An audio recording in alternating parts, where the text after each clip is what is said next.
This is an example where we're going to need to use the chain rule in order to calculate the first partial of w with respect to t.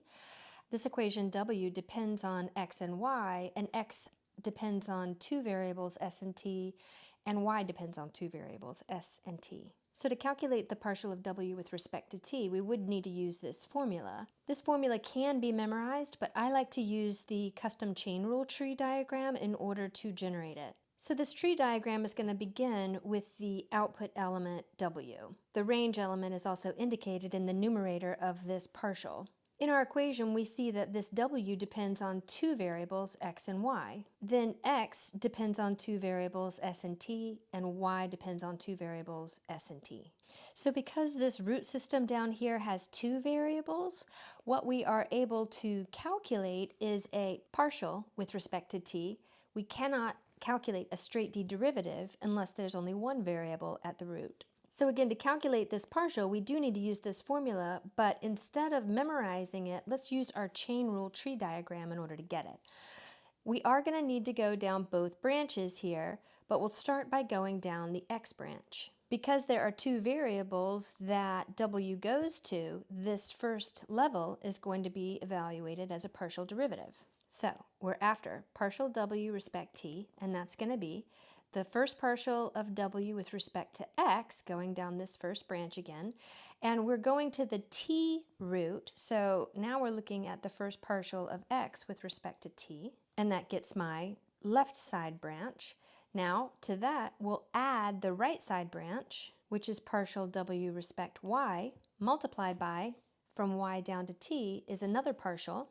So this level is also a partial because both x's and y's depend on two variables. So this is partial y respect t. Now this equation is customized for our particular problem. Notice that the equation that we crossed out a moment ago had a z variable, but we don't have a z in our w equation. So our chain rule tree diagram gave us this portion of the partial derivative formula, again customized for our particular problem. So now we calculate these partials. Partial w respect x treats x as the variable and y as a constant, so 2y is the constant multiple of x, and the derivative of x is 1. So this is just going to be 2y. Partial x respect t, s squared is a constant, so only t squared is being considered a variable, and the derivative of t squared is 2t. Now we need partial w respect y. Partial w respect y holds x as a constant, so 2x is the constant multiple, y is the variable, and the derivative of y is just 1. So this gives us 2x. Now we need partial y respect t. Let's rewrite y as s times t to the negative 1. Again, with respect to t, s is a constant, so this is going to be negative s t to the negative 2, or negative s over t squared. So we've copied our partial formula down here, and to get partial w respect t, partial w respect x turned out to be 2y, so we have 2y times partial x respect t was 2t, plus partial w respect y, that was 2x, times partial y respect t, that was negative s over t squared. So let's clean this up just a tad. We have 4yt minus 2xs over t squared. Now we do need to do a little bit more here. The independent variable that we've calculated the partial with respect to is t. Best practice is to write this partial in terms of the ultimate independent variable, so that would be in terms of s and t. If possible, we want to substitute in for the x's and the y's in terms of s and t.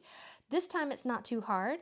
Sometimes this is not easy at all, and we would leave it as it is. But if you can substitute in for the x's and the y's in terms of s's and t's, that is the better answer. So we'll come back up here and remember that x is s squared plus t squared and y is s over t.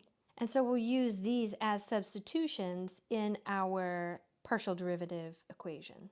So this is 4 times y, and we're going to put in s over t for that y value times t, minus 2 times s squared plus t squared is x times s all over t squared. So let's clean this up a little bit more. We see that these t's cancel each other out, so we have 4s in the first term minus 2s times s squared plus t squared all over t squared. And so this is the first partial of w with respect to t.